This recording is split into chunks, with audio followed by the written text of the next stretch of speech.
Hello and welcome to the Aftermath Podcast. My name is Ian, and as always, I'm joined by Dylan. If we speak it, you will hear. He's going the distance. He's going for speed. Oh, man. He's going to build a baseball field, and it will be called the Field of Dreams, which is the movie we watched tonight. Mm-hmm. Boy, howdy. This is an old classic from my years of yester that just makes me feel good. It's a lovely movie. Mm-hmm. But before we batten down the hatches and get rocking and rolling on this, for anybody out there who's listening to this lovely podcast, hello, how are you? Oh, nice, sweet. Hey, watch out if you're on the road. Don't get distracted. Pay attention, obviously. But also, if you could, go onto our. God, I'm sorry. I broke character. I'm sorry. We have a YouTube channel, and I am really been pushing the YouTube channel because I think there's a lot of great stuff that's going to be on there pretty soon, and I'm super excited about it. We're hoping. All of it's been shit so far. Well, come on now, dude. Give us a little credit. Oh, no, come on. I was just going with the framing. It sounded funny. It's great.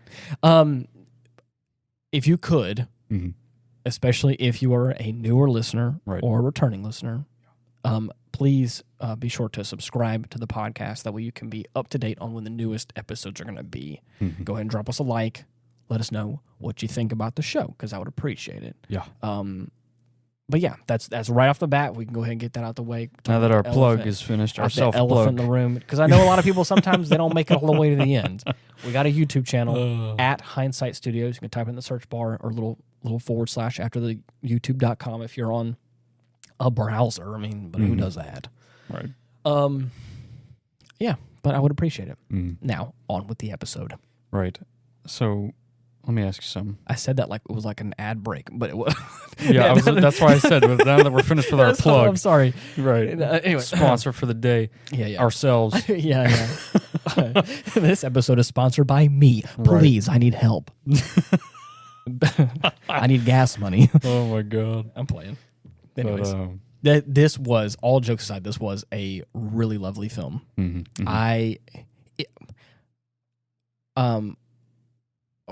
First thing, I don't think, how do I phrase this? Let me think of the words. I don't think I've ever heard of this movie, but if I have, I don't consciously remember it. It may have been it may have been just like a kind of a one that it didn't stick with me. It's one I keep in the back. Or one that I want to keep in the back. I keep that in the back. For a special occasion. Party in the front, Field of Dreams in the back. Initially, what I was going to start with. Yes. If I may pose a question to you. Say. Let me think about it. You're well acquainted with schizophrenia. I'm not. You know the ins and outs. Right. How do you know my love life?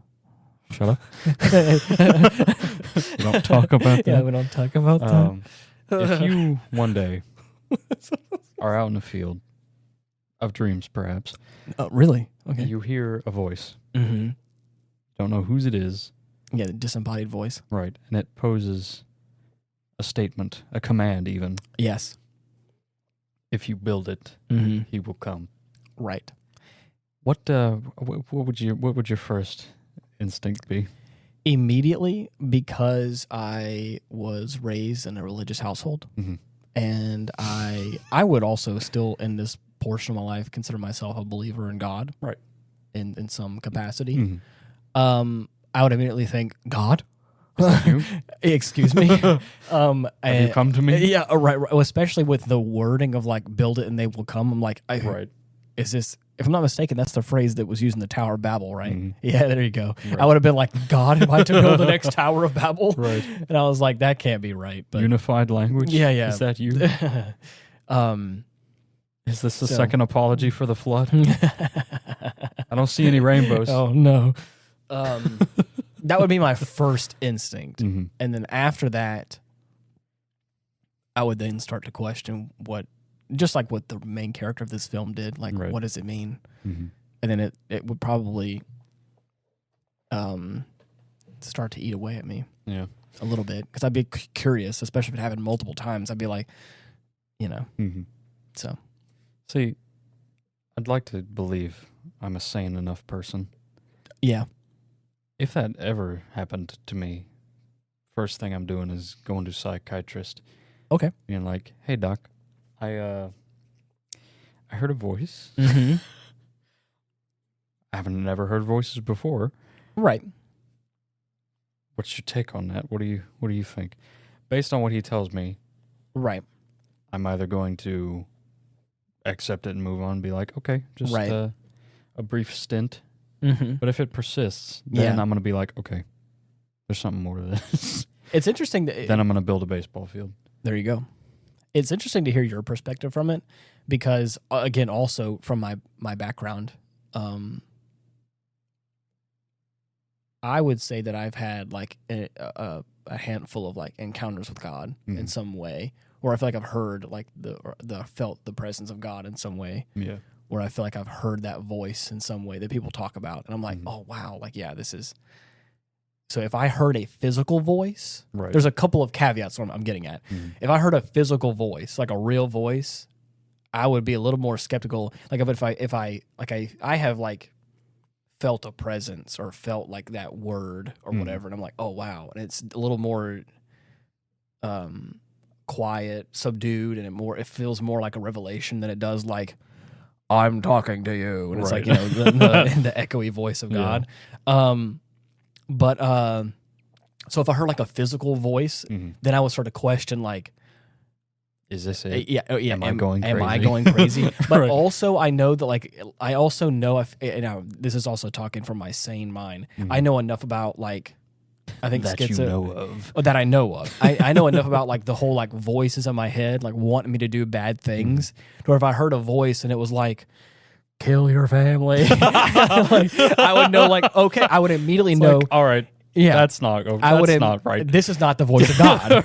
right. There's a moment. Shit. There's a moment for me where I'm like, I know well enough. At least I believe this is. You know what this is? Yeah. What? It's voices in my head from Evangelion 1.0 plus 3.0. Yes, exactly. The lyrics for that song. Holy shit! Have you seen them? I don't believe it. Oh my god, dude! So I can remember. Fucking terrifying.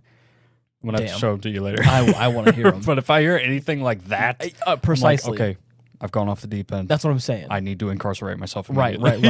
If I heard a voice that was like, build a baseball field to fulfill the dreams of spirits, I like in some way. Right. I feel like that's a little bit straightforward version of this film. I would feel, for me personally, in my spirit, in my soul, I don't think that's necessarily a bad. Right.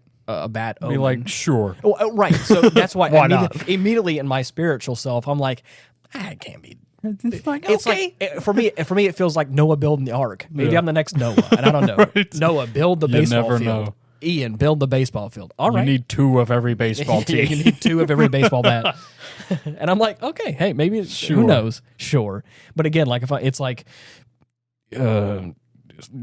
stick your hand and stick that fork in an outlet and be like, that can't be. Don't think that's right. No, that's not. Those are the voices where I would go immediately to the doctor. Right.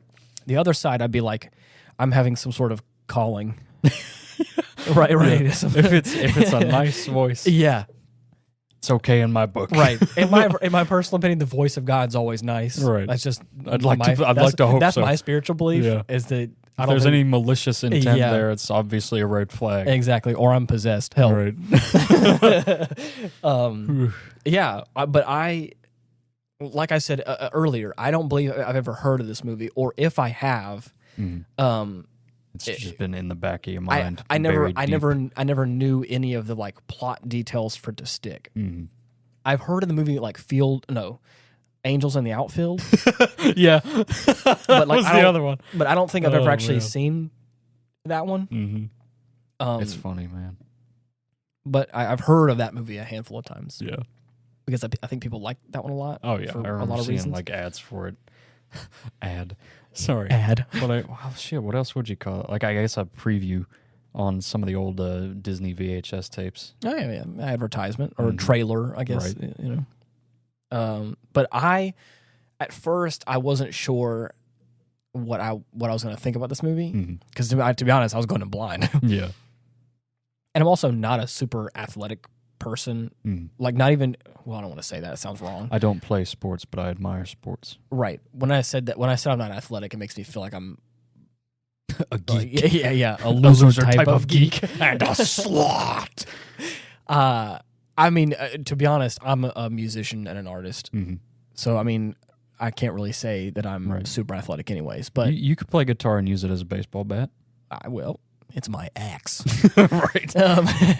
But I'm not a really big, like you just said, and I second that. I'm not a super big sports watcher, but I appreciate the skill and the effort and the drive. Cool. And I think it's cool. And it's I think fun to watch if it's on. There's if it's a good game. Right. Yeah, right. The coordination of a team. Like I can appreciate all the dynamics of it, but I'm just not really a big ooh, I gotta get my football, which is like a very big thing down here in the South. Everyone's got it. It's like a drug. Oh yeah.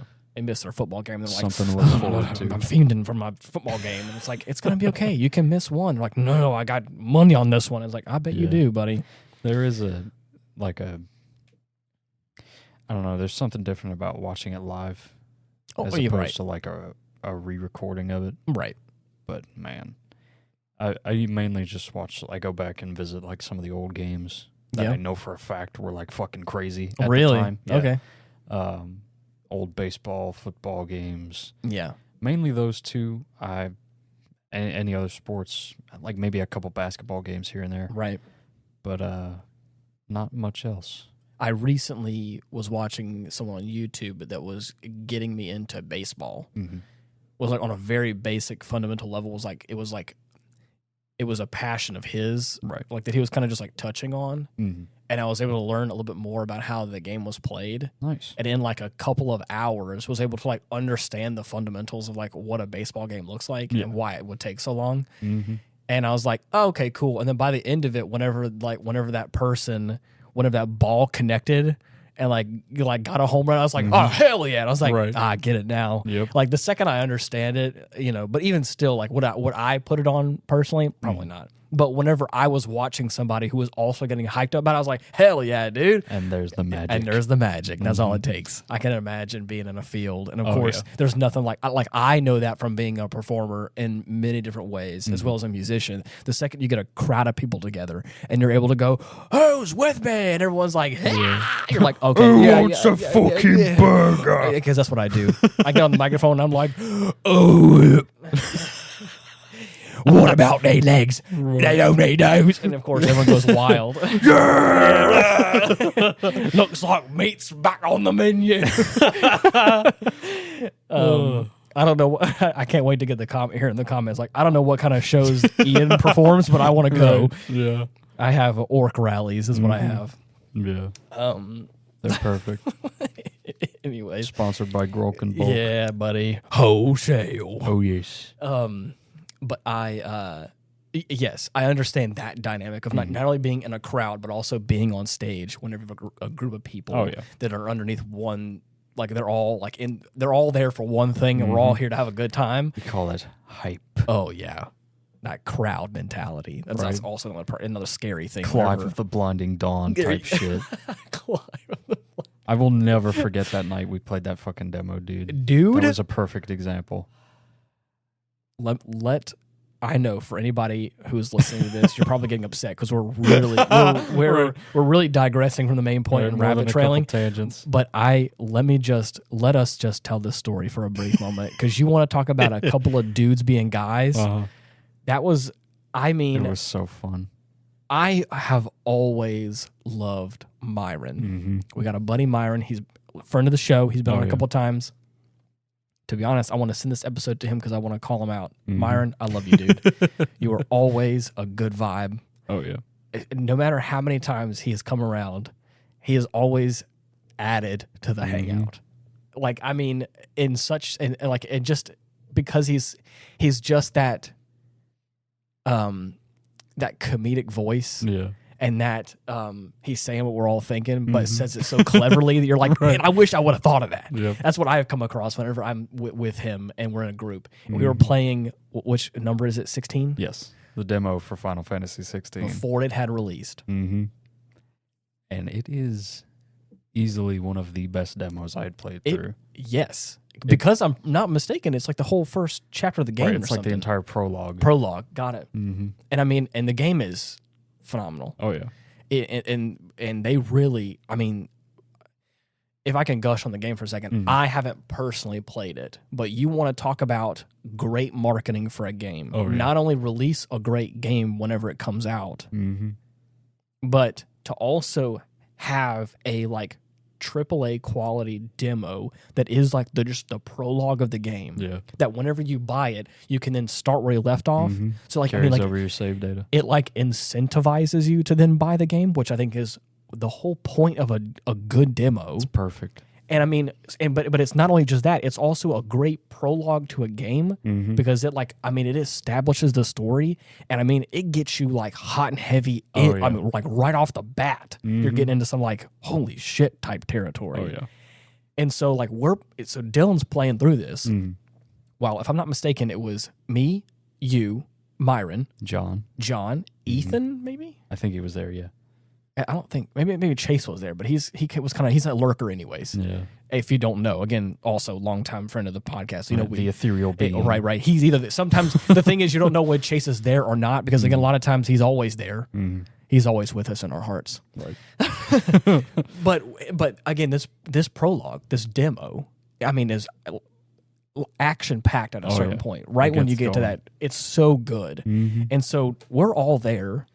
I remember the moment that really like tipped us over the scale was whenever Clive makes it outside along with Joshua. Yes. And we see like it's a fucking camera like pan up to the top of one of the towers of this castle, and it's a fucking dragoon. Oh my god. Just balancing on like the tip of this tower. So anime. He just fucking jumps down. Yeah. And you fight him. Oh, dude! And when as I tell soon you, as like, I was like, "No fucking way!" All of a sudden, like it pans up, and we're all like, "Holy shit!" Yeah. And then, I mean, and as you can imagine, like I said, it's just a bunch of guys being dudes, and we're all just like shouting at the TV as he goes to this fight, and it's like, "Holy shit!" I think it was either you or Ethan or somebody came up with the name Clive of the Blinding Dawn, right? Because the dragoon, right? It was Dragoon of the Blinding Dawn, I believe, right.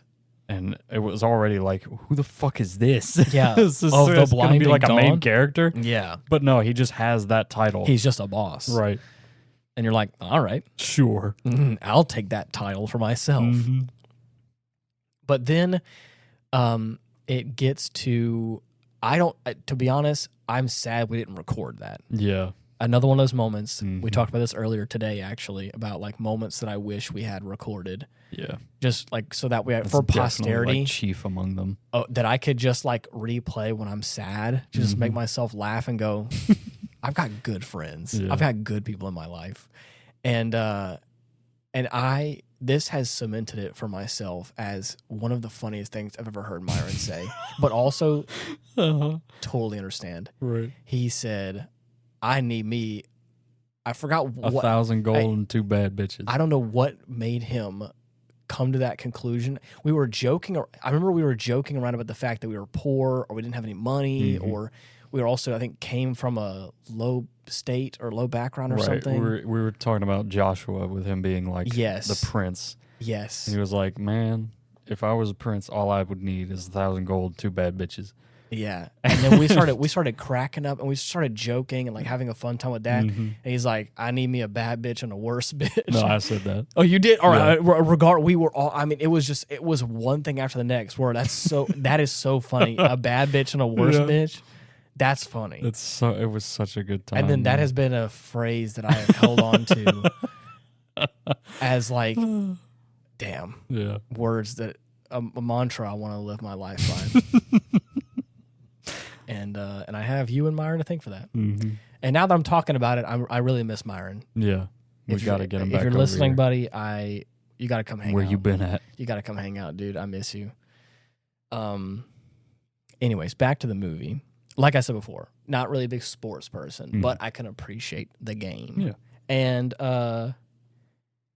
And this movie started off, and I was like, okay, so we had a really great detail about the grandfather, that then transitioned into the father, then transitioned into the son, and then the son's our main character. But then like we get some exposition about like, the whole relationship sort of kind of between the dad and the son. Right.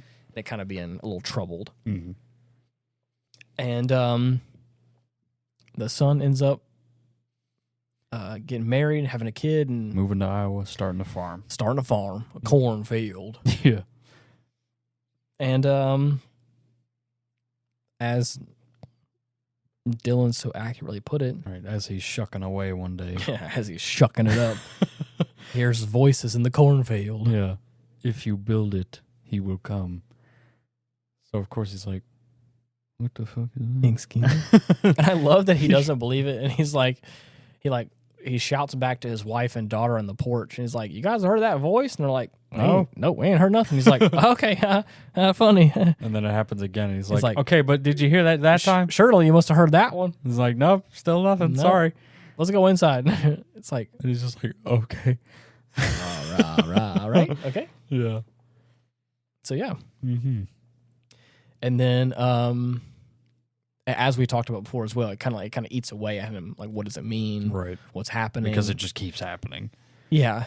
And then this is where one of my first notes of this movie comes in. I actually, because there was so many little things that were going on that I really fell in love with off the bat. I just kind of wrote down a little bit about it.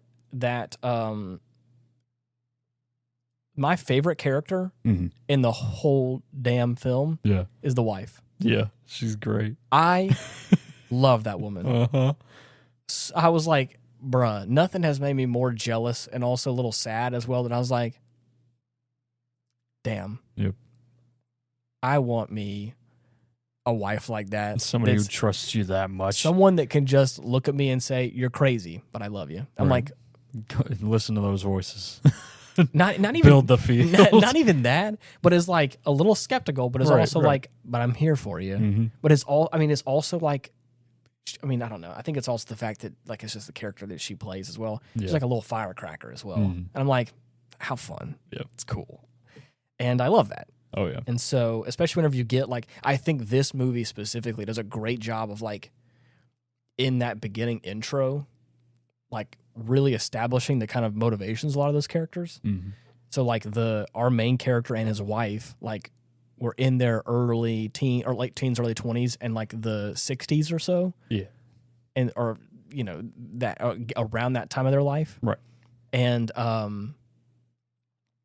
so they were kind of hippies at one point in time. Spirits. 60s and 70s, they were kind of in that little, wild child mentality. Right. And now they live on a farm that's very conservative. Mm-hmm. So it's okay, you can see kind of where, the rub is in a way. Right.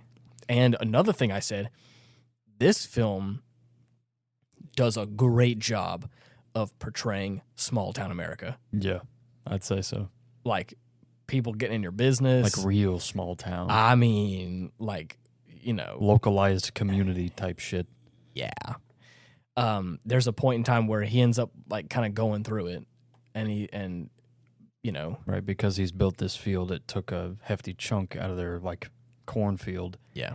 So they're not able to sell as much crop and meet their mortgage payments on time.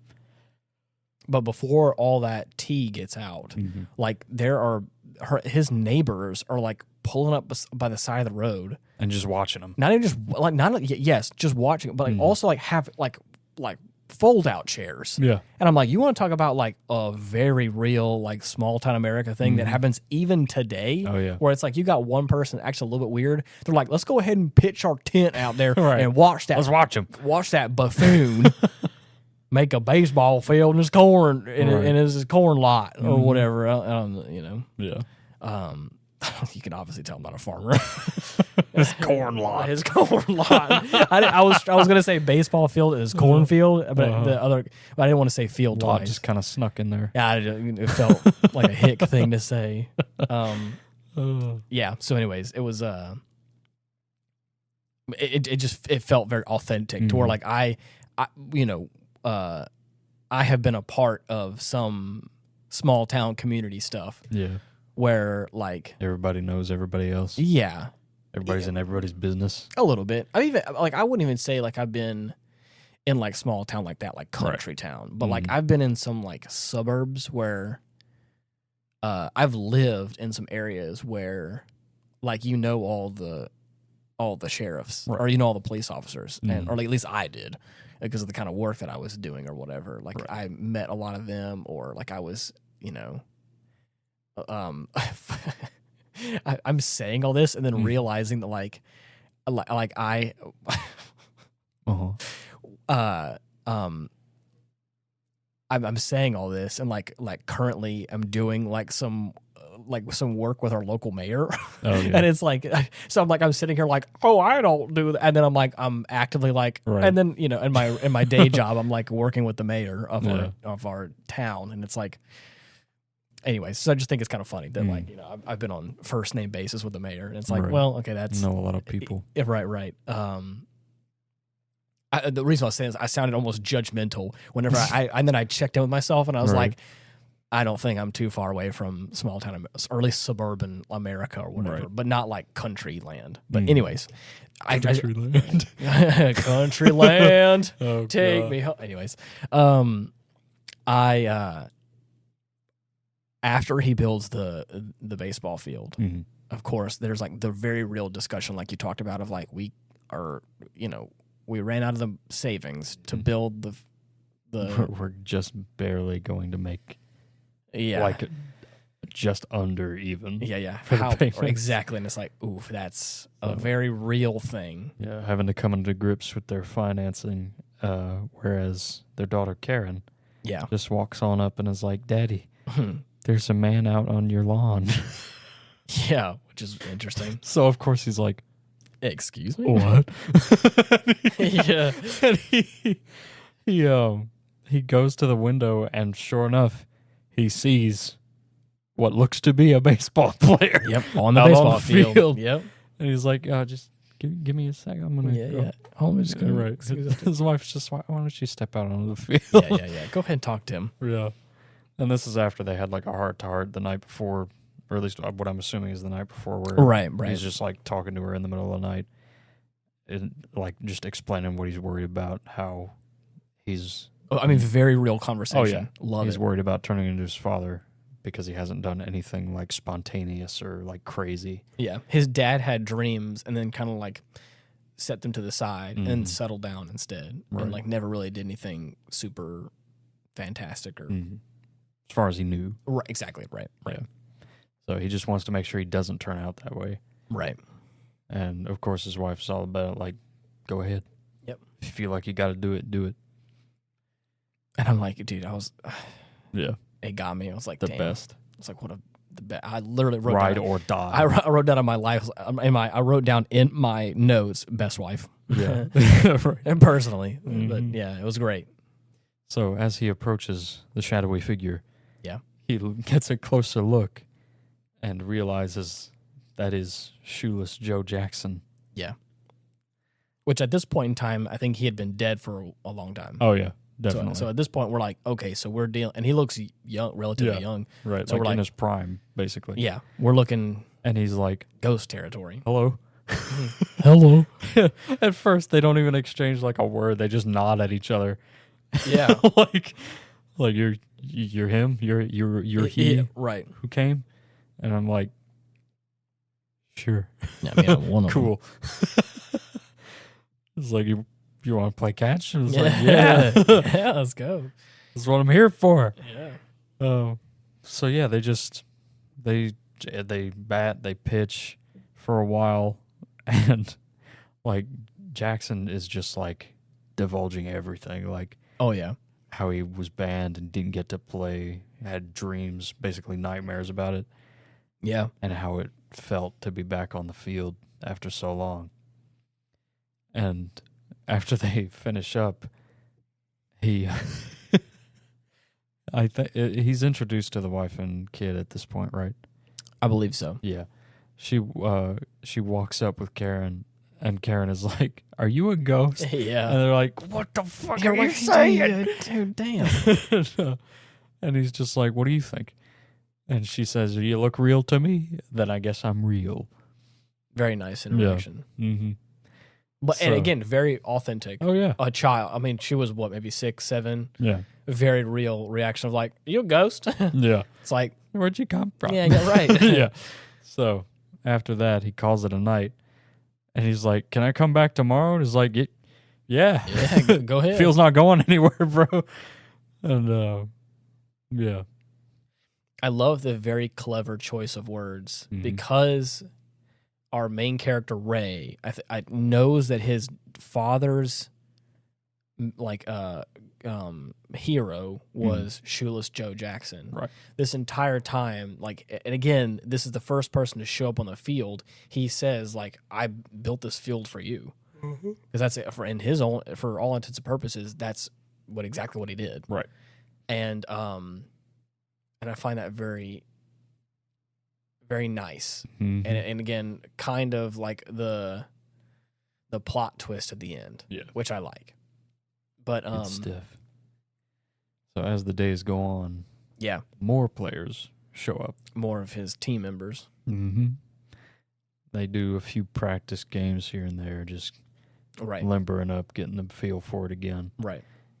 And whenever they finish one day, the voice returns, and this time says, "Ease his pain." Yeah. So, of course... And the voice returns saying, "Put him out of his misery." Right. Euthanasia. Yeah, and you're like, "Oh, this is not the nice voice I thought it was." Yeah, something's wrong now.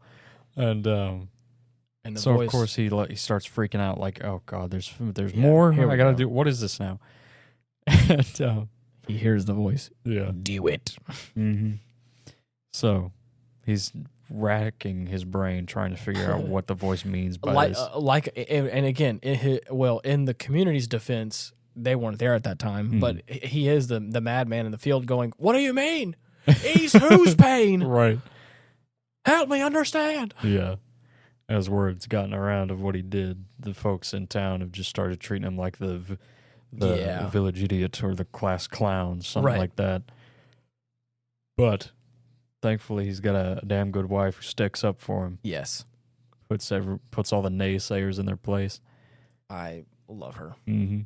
But after that, in that moment, whenever he's in the kitchen and he's like recounting what's happening to her, she's like, again, very logically is like, "Well, what does he mean? Right. Ease his pain?" And he's like, I asked, don't know. But he didn't tell me. Yeah, and she's like, "Well, this ominous voice is starting to get, a little starting to get on my nerves." Yeah, right. And he's like, "Me too." Uh-huh. I love that. Yeah. Again, very real.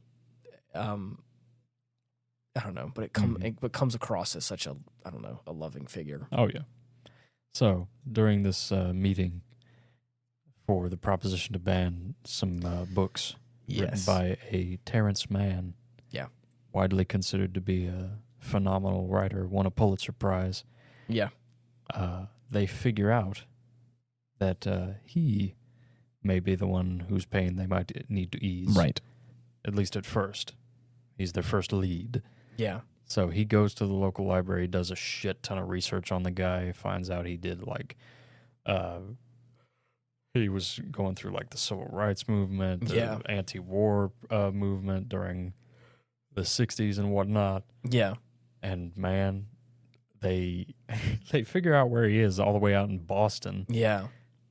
And so after he and his wife share a dream of him sitting in Fenway Park with him. But and again, that doesn't come about until after they kind of have like, again, though, her name is Annie, is the wife's name, and she has a very logical way of trying to keep him grounded a little bit. She's "I'm totally okay with you building the baseball field. Right. I totally understand that because I also saw the fruit of what that brought about." Yeah, but she's also like, "But you want to go drive all the way out to Boston?" Mm-hmm. Completely different state. Completely different state for like something that you think is like the next piece of like some sort of like crazy puzzle. You want to take this stranger to a baseball game? Like now it's starting to tiptoe into like, okay, that sounds a little crazy, Right. But she's still like is supporting him in some way by like not saying you're crazy. No, she's like, we got And like she's still grappling with possibly losing their home. 100%, very real. And then of course he was like, I think it comes about that he's like, I need to take this person to this baseball game. I don't know why. He mentions Fenway Park, and Yeah. she's like, "Is that the one with the big green grass wall on the side?" Yeah. And he's like, "Yeah." And then they start describing like the same parts of this dream that they both had the night before, and that's what tips her over the edge. Just like, okay, I'll help you pack. Yeah, right. It's like, okay, cool. Yep, there we go. And he's on his way. I love that. I freaking love that. Oh yeah, it's beautiful. Mm-hmm. I can only ever hope to find someone who's willing to go along with some crazy shit like that, as long as it's well intentioned and could possibly work out. Yeah. But I don't expect to find anyone like that, or at least somebody that like would say they would, but within reason would obviously refuse. Yeah. But other than that, as he's making his way to Boston, he finds out through hearsay and through paying off a pump junkie at a gas station that wherever Terrence Mann now resides is going to be 2 blocks down. It's going to be the first door that doesn't have a chicken in the window. Yep. So he makes his way on over, and it's a tiny little door stuffed between 2 butcher shops. Yeah. And as he makes his way in, gives the door a knock with a pulley of some sort. And he opens the door, and lo and behold, it's James Earl Jones. Yeah. Playing Terrence Mann. And he's like, "Who the hell are you?" And, our boy Ray is just standing there stammering, like, "Sir," and as soon as he goes for the handshake, he just closes the door. Yeah. So, at first, he's just kind of standing there, and then he starts to leave, but then he comes right back and knocks again. And he opens the door again and says, "Do we have a learning disability here?" Oh my God, he's my favorite fucking character in the movie, dude. I love James Earl Jones. He's the best. So cool. Mm-hmm. So he does his best to explain the situation without going into too much detail, of course, because he doesn't come across as full crazy. Right, a raving madman. Yeah. And never go full crazy. Right, exactly. On the first date. So he starts quoting one of his poems,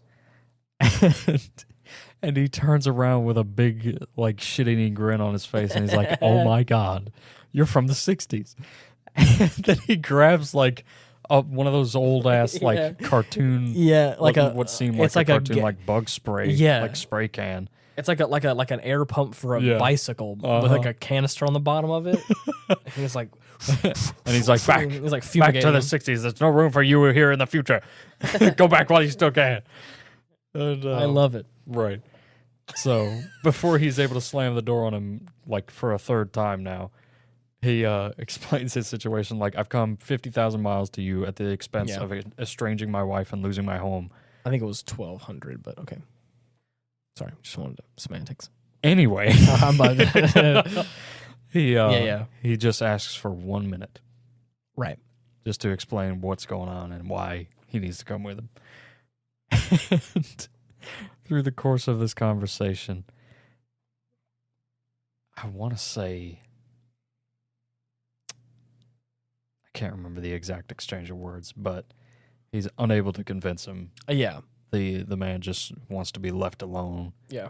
He's through with. I think he's trying to plead for, like, the fact that you used to do all these great things, and I think we're slowly starting to realize that, like, this new person, Terrence, or I think he's AKA Terry, at a certain point in time, once they kind of become better friends, right, has kind of stepped away from that old life that he had. We're starting to understand that a little more, where he's like, he was an activist and was super, vocal and was a writer. Right. I think now he's like kind of been. He's over it. He's been beaten down, and it's showing a little bit. And he's very jaded, justifiably so, because of people kind of blaming him for a lot of stuff. And he's like, I want people to think for themselves. He says that later, but but that's starting to come out now.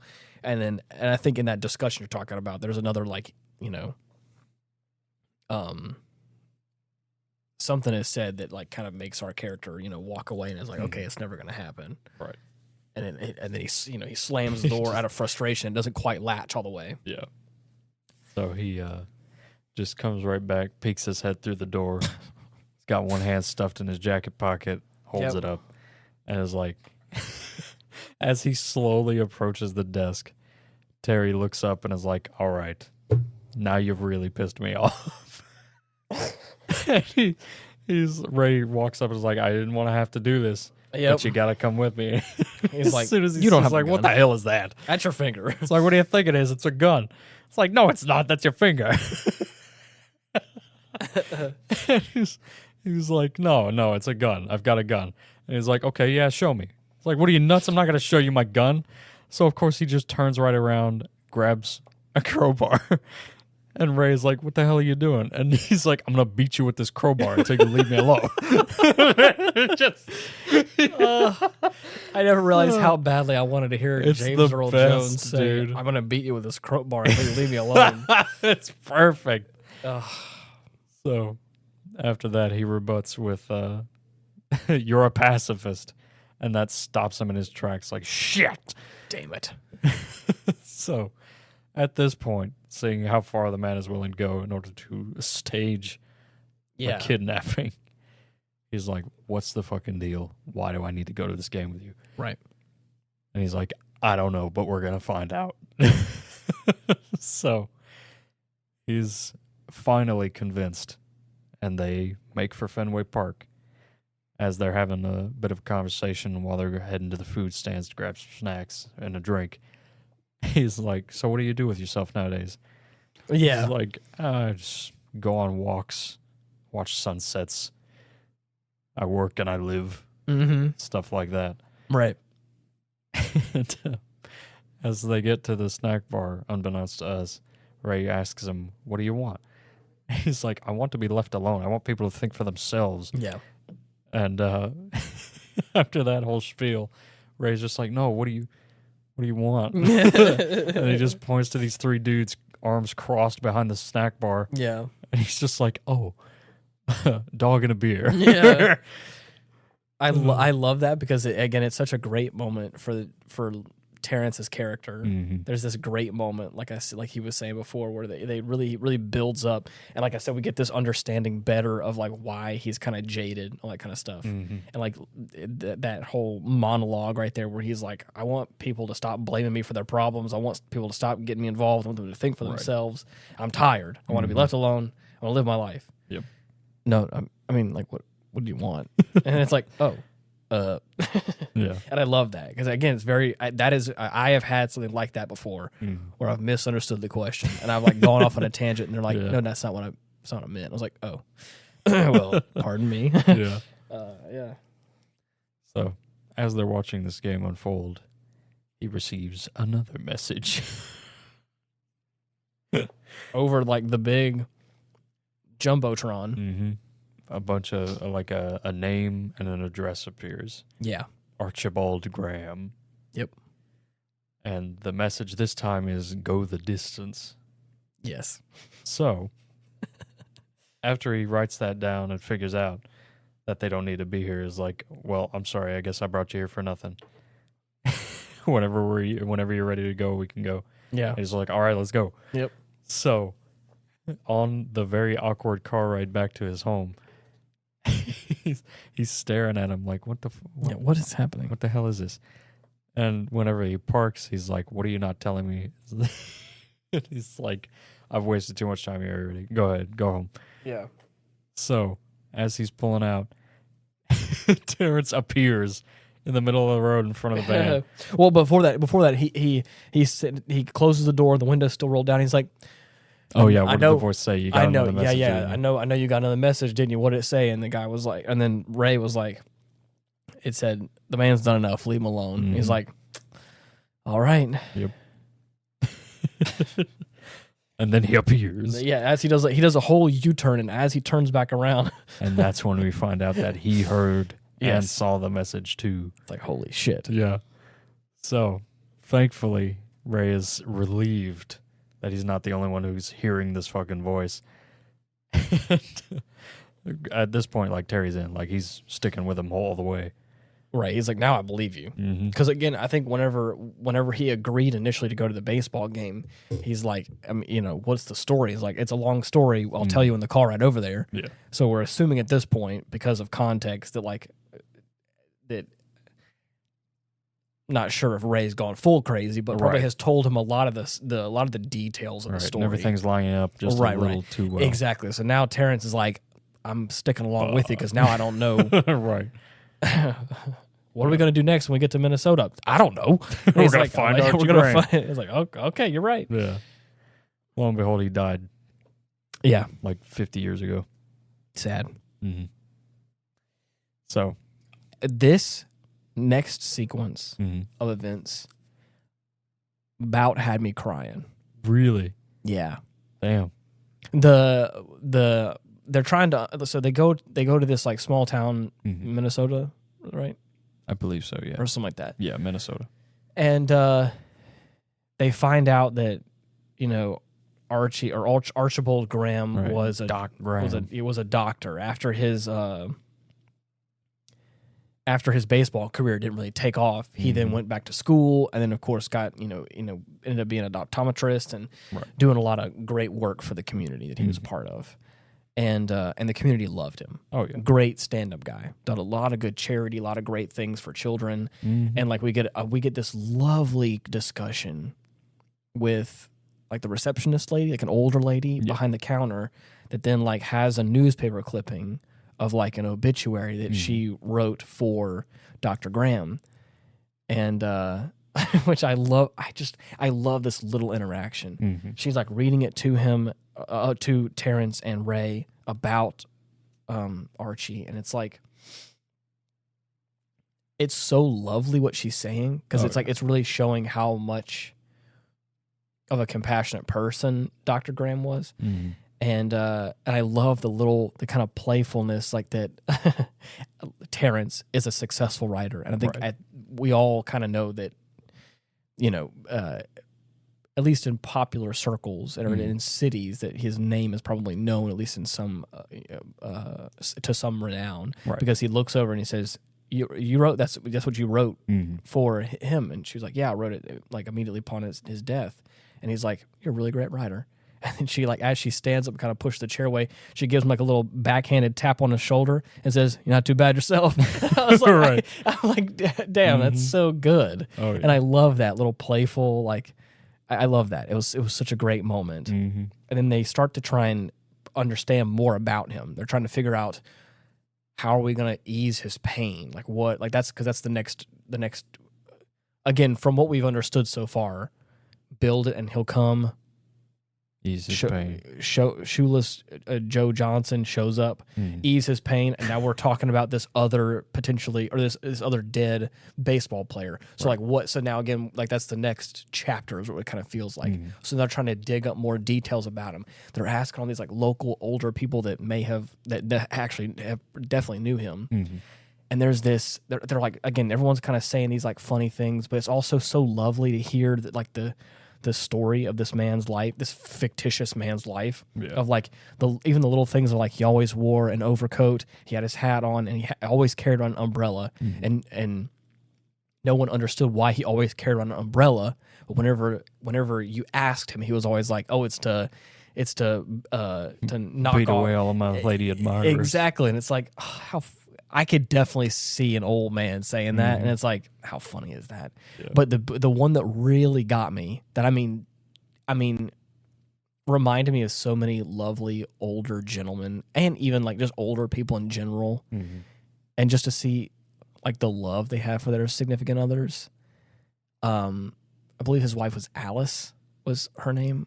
I think so. This is what I think he said, and. This older gentleman is talking to Terrence at the bar, and he tells this lovely story about how after Dr. Graham passed away, she moved back to like South Carolina to be with her like children or something, or the rest of her family or something like that. And he was like, Dr. Graham really loved his wife. Yeah. And like there was a few things that were like for instance, like the hat shop, and he was like, and his wife always wore blue. She just always loved wearing blue. Right. And shopkeepers would always stock blue hats. Yes. Because they knew he'd buy one if he passed by. Every time that he would pass by, he would buy a new hat, a new blue hat for his wife. Mm-hmm. And he was like, and then upon his death, like they ended up finding a bunch of like blue hats in boxes that they hadn't got around to giving her yet. Yeah. Or gifted to her. And I was like, and it was just this like lovely, like, it was like an old story being told by an old friend. Mm-hmm. And it was just this like super heartwarming story to hear. Because again, I think I did a pretty poor job of like describing it, but like that little brief story talking about, you know, how much he loved his wife, or like that where she ended up going after he passed away, the fact that she always wore blue, the hat thing. It was just this like perfect story that all led to this like lovely, heartwarming conclusion where I was like, damn, I'm welling up with this like emotion of like love that like, I don't know, you just don't see all the time. Love. And I was like, damn, it was just great. I was like, this is it's so heartwarming, and I love that. Mm-hmm. And then they end up getting back to the hotel room, and Terrence is like, got a clean record. No opioid addictions, no sketchy payments, no outstanding debts. He's reading off the rules of the apartment they're staying in. Yeah. And it's like, just going through the motions, like every single thing. Yeah. And as Ray's got a newspaper, he sees one of the headlines just so happens to be that Terrence is missing. Yeah. So he hands it to him. It's like, did you know you're missing? He looks at the paper and goes, oh. Right. So it describes how he was reported missing after like repeated missed calls from his father. Right. Who lives in the area. And he's like, well, I better give him a call. And Ray steps out to give him some privacy. Right. And he just sits on the corner of the bed like, what do I tell him?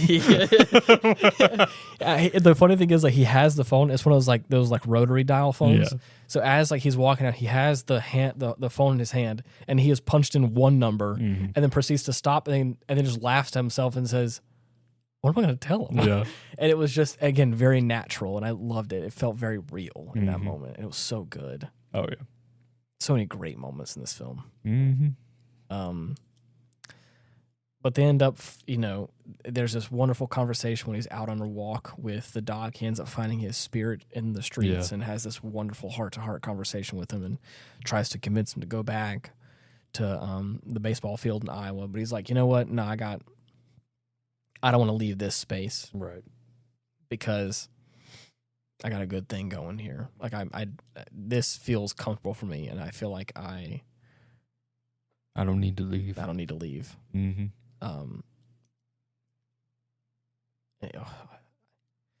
There's so many great moments in that. I'm trying to recount it. Like that Ray gets upset because he's like, "You had a dream, like, and you almost had it. You just finished saying that," and he's like. Like most men would consider it a tragedy. Yeah.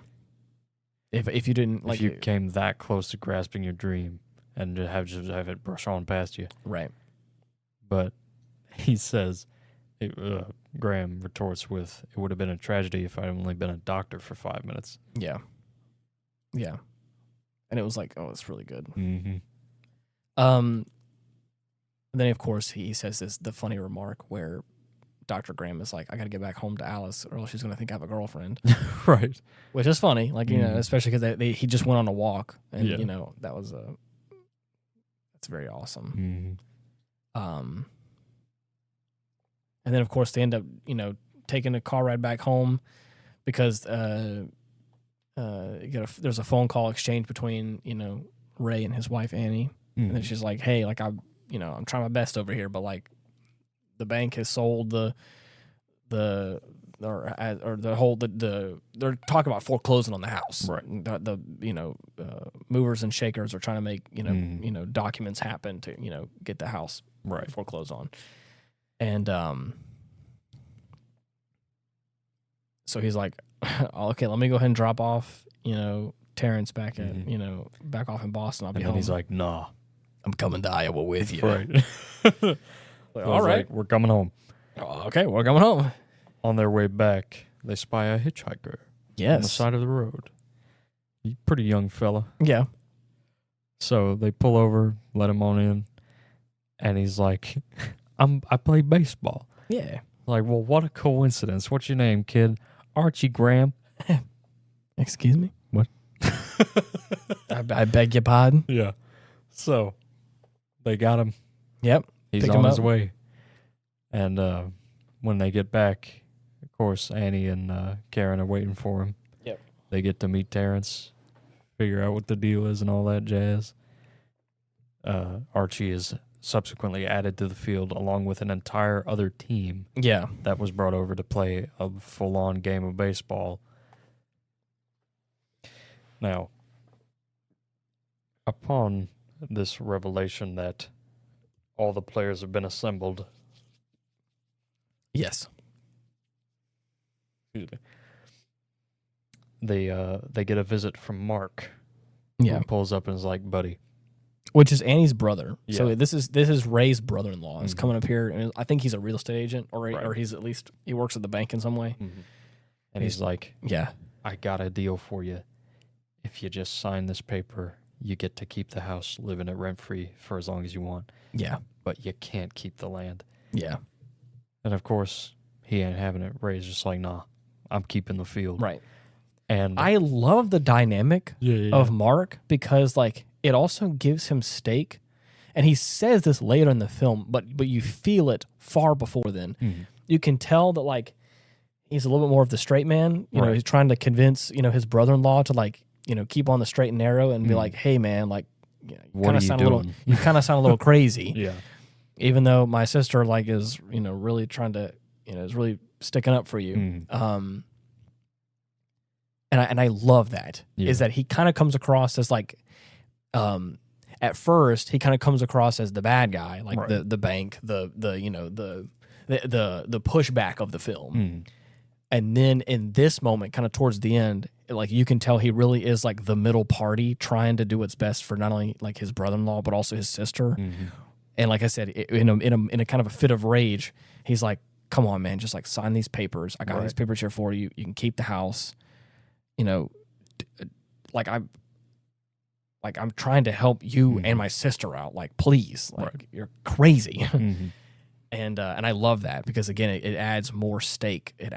For not only Ray and Annie, but also like him as a character as well, adds this level of like, I'm trying to take care of.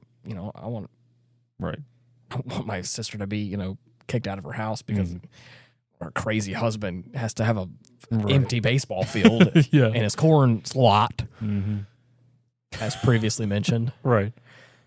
Now, while this is going on, I could say baseball lot in a cornfield. I didn't want to say field twice. That's no, actually no. There's a corn lot. I don't know. Anyway, I don't know if that's actually a proper term. It's like a parking lot. I don't know if it. Mr. Terrence Mann yes goes on a monologue. Oh yeah, about how he just keeps reciting, if you build it, they will come. And he describes the scenario in which people from all over the country are going to come to this field, innocent as children, looking for the nostalgic memory of going to a baseball game. And they'll be like, it's fine. Go ahead. $20 a person. And they'll just sit in the field, watch the game. And they'll hand it over willingly. Right. Yeah. So, of course, he's like, keep the field. Don't sell it. And after Ray finally says no, Mark is just absolutely livid. Oh, yeah. He's at his wit's end at that point. He's like, I can't believe. I don't know what to do, man. Yeah. You've turned your daughter into a nuts, like, psychopath, practically. Yeah. During this little scuffle, she is dropped from the back of the bleachers. Right. I think she's spooked and ends up swallowing a hot dog. Right. And then falls off the bleachers. And everyone's like, holy shit. And she's not moving. Nah. So, of course, everybody's freaking out. Annie's about to go call the emergency hotline. Emergency services. But Ray stops her. Stop. Let her go. Let her die. Yeah. Let her die. Right. This is your fault, Mark. Right. Now, little Archie Graham on the field notices this and is immediately like on the scene. Like, I'm a doctor. I know what to do. Right. But he's not at this point in time. Right. He's a young baseball boy. And he stops at the edge of the field, hesitant. And then he just makes the decision to step on over. Yep. And as soon as he does, he turns back into his old self. Yep. Whenever he was a full-on doctor. Dr. Graham, Yeah. no longer Archie Graham. Mm-hmm. Now, from Mark's point of view, I can only imagine this looks like an old man just materialized out of nowhere from the field. So, of course, he's like, what the fuck? This happened. No. He, like, the funny thing is, he even mouths. Yeah. Like, he never gets the full F-U-C-K out. Of course. But he's always like, he mouths, what the fuck? And then it cuts away from him, and it's like, yep, there you go. So, of course, Doc walks up. It's like, what do we got here? She's like, she's not moving, Doc. And he's like, this child's choking. Yep. So he just props her up, gives her a good pat on the back, coughs up the dog, and he just tosses that sucker away. Yep. So he gets up, like, my work here is done. Yep. She'll be doing handsprings before the hour's over. Right. Like, all right. And unfortunately, stepping off the field for one of these players means they evidently just cannot go back. Yeah. So Ray is distraught and apologizes profusely. Yeah. But Archie's all good about it. He knows what had to be done. Saved a kid's life. It ain't no big deal. So everybody gives him a fond farewell, and he strolls off into the cornfield. Which, again, what a great... Oh, my God. This is just making me realize, is this movie based off of a book? Yeah. Okay. Mm-hmm. Was the book very well received? I'm sure it was. I'm just trying to think about how, like, why can't we tell a good story nowadays? Why can't a multi-million-dollar budget, like, tell such a... I mean, I'm not saying there's none, because there are some really great stories. There are great movies being made. It's easy to look back at the old stuff and have a bit of a rose-tinted view. But I by way of comparison, that is. Right. I think there are some lower budget stuff that I think are doing great. I think there are... Anything that I've seen so far from A24, I'm like, damn, like, this is some really great stuff. Yeah. Yeah. Like, I think that because I think they're also like art house stuff. So it's like, it's kind of meant to be a little different. But like a lot of like these major motion pictures that I've seen recently, and I know I haven't seen a lot of like middle budget to lower stuff recently, but like, man, I just haven't seen a movie quite like this one in a minute. Yeah. From modern history is what I'm saying. I have seen many movies that are really good. I just had an idea, and I will get back to this in a moment, because this is what I want to talk about. The reason I'm saying all that is because, like, this was a great, heartwarming story with many different characters that we all got to see develop in different ways, I think. And I don't think it's a perfect movie, but I also don't think I think it does a great job at, like, there's a handful of really great characters we get to see arcs like come to a close, which I think are really great. Even just like the brief moment we had with Dr. Graham. Yeah. And the fact that, like, oh my God, dude. The fact that, like, the very end that they even gets the callback of, like, I got to get back to Alice, you know, or else she's going to think I have a girlfriend, and has that, like, warming smile that, like, Ray even talks about whenever he sees him for the first time. Yeah. It's like, come on. Like, that, like, it's so, it feels so simple, but I know it's not. It's difficult.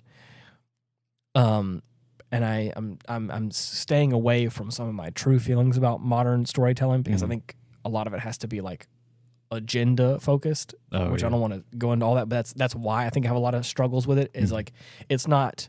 The questions aren't like, how can we tell a good story arc? How can we have a good, compelling villain character? How can we have a well-written protagonist that goes through its ups and downs, you know?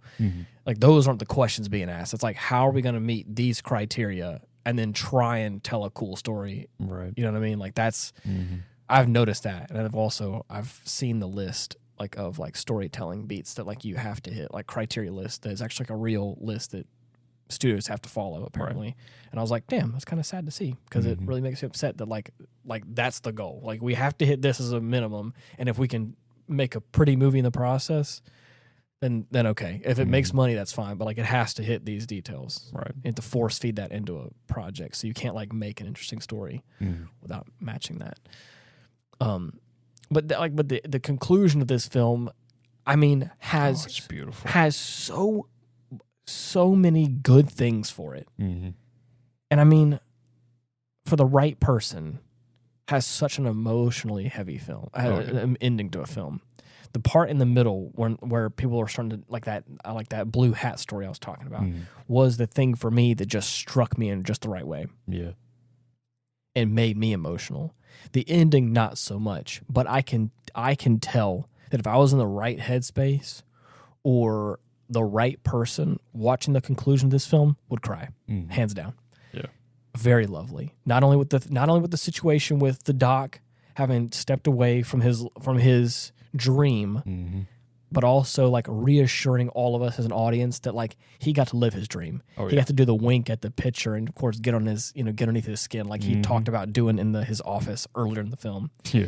He got to have his moment where he got that that home run, and everyone got the chance to pat on the back and say, you know what, you did a pretty good job. And it's like, what a great conclusion to his story. Yeah. The conclusion with Mark being like I said when we were watching, like the ramblings of a madman. At a certain point in time, he looks at his brother-in-law Ray, and he's like, "Don't sell the farm." After having this whole altercation, finally, after like the doctor walks away, he's like, "When did all these baseball players get here?" Yeah, and it's like, that's how you know. Yeah, he's on the level. Annie, of course, gets a kick out of this, and he's like, "Ha, that's so funny! It's so funny!" And of course, he's like, "Ray, don't sell the farm. Right, Ray, don't sell the farm. Don't you dare sell the farm." And it's like, okay. So even like a little bit of a conclusion for him in some way, and then there's this wonderful like tense moment where Shoeless Joe Jackson, Jackson. I don't want to question it. Anyways, invites Terry to go beyond the cornfield, right into the field, and it's kind of an interesting dynamic that I like. It makes me ask more questions, but we never get any answers to it. Of Ray kind of gets up in arms a little bit because like he's like, why can't I go? And he's like, you weren't invited, right? And it's like, oh, what does that mean? And of course, he kind of gets up in his feelings about like, I built this and I didn't ask anything in return. Never once asked what was in it for me. And Joe was like, so what then? Yeah, like, what's in it for me? Right. Yeah. So yeah. And there's this lovely moment like that at the conclusion of Terrence's story where he's like, I'm gonna go there, and if I come back, I'm gonna try and write all about it, tell you all about it. Oh yeah. And they shake on it. Yep. Expects a full-on novel. Yep. And then in the conclusion of the film, this is where like the kind of plot twist I was talking about earlier comes into play.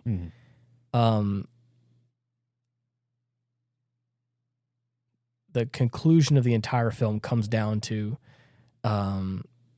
again, on the car ride back home, whenever they meet Archie Graham, the young version of him, and they hitchhike and back to the place. There's this lovely moment where Ray opens up a little bit about his father and talking to Terry about it. Yeah, and you kind of get a little bit more like of a detailed understanding of that, which I think is really great. And then here at the end of the film, they are reunited. Yes.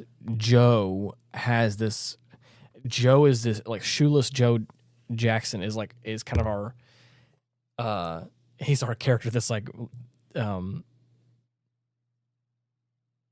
talking about the ending of the film where he's recounting all the things that we've already done so far. Right. And he's like, build it and he'll come, ease his pain. Go the distance. And it's all not referencing Joe or Archie or Terrence or whoever else. It's all referencing his dad. That he never got to say goodbye to. Right. And said some pretty harsh things too whenever he was leaving. Things I don't think he really necessarily meant. And it's just this lovely, heartwarming moment where he talked about the fact that like his father never got to meet his wife or his daughter, which at this point in time, he doesn't even have to directly say it, but are very important parts in his life. Ray makes it very clear that his wife and his daughter are very important to him. Yeah. And so just to say that, it's like, ooh, like that hits home. of like, yeah, that's hard, Right. you know. But Even the line, but he's able to make good on it. yeah, even the line in the van whenever they're driving back, and he's like, I ran away at 17 and said some harsh things I didn't mean and never really turned back, and I never quite knew how to go back, so I just never did. But I made time to go back for his funeral, though, and it's like, awful, hard to hear. Could not imagine. Hard to hear, but understandable for certain scenarios, especially in that time. Yeah. Whenever, like, you know, anyways. So, but he ends up making good. And of course, was never able to. One of the arguments that he had was he didn't want to. He stopped playing catch with his dad. Yeah, he was didn't tired want to play ball anymore. Didn't want to play ball anymore, and so he finally, at the very end of kind of being vague about if he knew or not that was his dad. Finally, as he's walking away, he's like, "Good night, Ray. It was good hanging out with you." And he's like, "Dad, you want to play catch one time?" And of course, like the John, his dad, you know, finally has this like revelation. He knows. Oh, he knows exactly. I think they're just being respectful towards each other, and he's like, yeah. But, right. And it's this lovely moment where even the wife in this moment, Annie, does. I mean, like. She knows. She knows the lack of, you know, emotion. She knows about her husband and the whole dynamic with him and his father that she never got to meet. Yeah. She knows that. And so she lets him go and do his thing, and they like do all that kind of stuff, and they end up playing until the sun goes down, and then she steps on the porch and is like seeing it all take place, and then she just turns the stadium lights on for them and just lets them do their thing. I'm like, even that, I'm like, what a wonderful. What a great job. Even for Annie's character to be like, just a little bit. Right. Hey, I got your back. That little piece that I wanted to. Do you have anything you want to say before I continue? Because I'm not gonna divert, but I'm gonna kind of. Right. Just to end on it, it would be the camera pans out from the field, and you see the longest line of cars. Oh yeah. Every person that Terrence mentioned earlier is currently pulling up to the field to watch the game. Yeah. As soon as it starts. Oh, and then another thing here to kind of, now that we're here at the end, the kind of tack on the end, the music motif, the kind of like quote unquote like theme of the movie plays at just the right times. Oh yeah. It's just subtle enough to where like you can't, it's not so like in your face. Sometimes it is a little bit, but I think it does it on purpose, kind of towards the beginning of the film. Yeah. Anytime something like spiritual kind of happens or ghostly, it really reinforces that in the film, and I think it's great. So by the end, when things start to happen, you hear that little sound, you're like, oh man, it's happening. It's happening, and I love it. And I think it's wonderful. It was very well done. I'm very happy with how this movie turned out. It was a lot of fun. But a favorite. The thing I wanted to say to kind of divert a little bit, whenever I was talking about, you know, writing a good story and having a modern film that, you know, blah, blah, blah, blah, blah, you know, all the ramblings I had a second ago. Right. I was thinking about it, and like the kind of the idea that popped in my head that I realized was I really, really enjoyed Top Gun Maverick. Yeah. And that, I think, did a great job with its story in numerous ways. Yeah. And I think because it also had the freedom to kind of to make the story that it wanted to, I think really lend itself to doing that. I think I remember that from sometime last year, I think, was one of my top films of that year. Top films ever, I think, really, if I'm being honest with myself. I fell in love with Top Gun, and I knew I would. Yeah. But there was something about Top Gun Maverick. Just really put the nail in the coffin, huh? Like I said before, you want to talk about the rebooting of a franchise, the sequel done right. I point to that movie. Prime example of, I think, having references, callbacks, and then making it unique and fun and new, and I just like so many great things were done in that movie. Did a good job. Did a great job, in my personal opinion. And the reason why I thought of it like I did, and where I'm thinking about all that kind of stuff, was recently I started listening to the album again. Oh, yeah. The soundtrack to the film. Mm-hmm. Beautiful. Good stuff. So good. Hans Zimmer, obviously, is phenomenal. Can't go wrong. Can't go wrong. And I recently stumbled across a couple of those opening tracks. Nice. For the film that like really like that launched that movie into like the beginning of the film. Mm-hmm. The not only just the main theme, but also like the Dark Star theme where he's like, he's trying to go Mach 9 or whatever, or Mach 10 almost. So yeah. I fell in love with that film. And today, or over the course of the past couple of days, I've been thinking about other films recently that I've been like my top movies that I think I really have fallen in love with. So it's kind of been fun to rethink about some of that. But nice. Yeah. Yeah. It was a fun watch. Fun watch. Really brings me back. Oh yeah? Mm-hmm. This would come on TV like every now and then, but every time it was on, I'd put it on. That's a really nice. good feel-good movie for me. We made a good joke towards the beginning of this film whenever Shoeless Joe Johnson is in the field. Shoeless Joe Jackson, sorry, is in the field. And for the first time, whenever, his daughter's like, there's a man in the yard, he walks outside. As soon as he turns around and we see his face, we're like, Ray Liotta. He turns around and he's like, it's you. And I just said, Ray Liotta. So fucking funny. And I remembered it. As I saw his face, I was like, man, the last time I saw Ray Liotta was in Goodfellas. Woof. Whenever we watched it last. Yeah. And I was like, man, what a hard movie that was. Mm-hmm. Didn't we watch that movie with someone? Yeah, it was Ethan. Really? Mm-hmm. I thought it was Chase. Nope. Interesting. Chase is always there. Right. Somewhere. He's a lurker through and through. He's probably here right now. I just can't see him. No, he's definitely listening into this. Yeah. So I haven't learned about all the stuff that happened with Xbox, but that's been the thing that's been like kind of blowing up my feed recently. Oh, yeah. I only ever saw that they were going to shut down the store, but that was the extent of it. Again, I told you earlier, but from what it sounds like, everyone's making it sound like the sky is falling down. Yeah. I'm sure it's just a matter of hyperbole and people are just blowing it out of proportion, if I had to guess. But I didn't really look into it. I got everything on the 360 that I wanted. Right. I was just concerned because it make it seem like the Xbox 360 console no longer have access to the digital store. Mm-hmm. Hence, you cannot purchase any content through it. See, that's the same thing people said about the PS3 store a couple of years ago.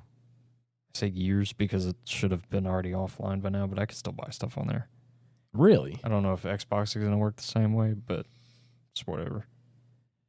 Did you actually buy things on there, or you could just see it? Recently? Mm-hmm. Holy shit. Yeah. I got some good stuff on there. And I'm glad to have it. Yeah. Well, all right. That's about it for this episode, I think. Yeah. You want to hit anything else? This one was pretty long.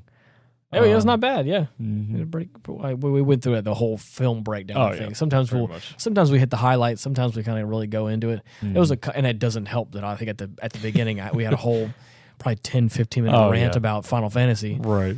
So I didn't padded our numbers a little bit. Mm-hmm. But yeah. Yeah.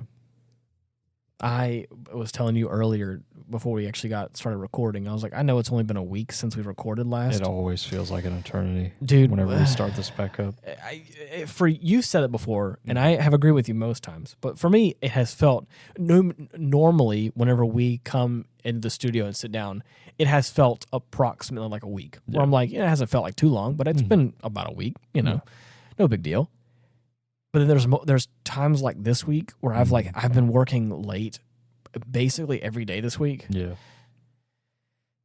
And my schedule got kind of jostled up with other recording schedules for other podcasts that didn't end up happening.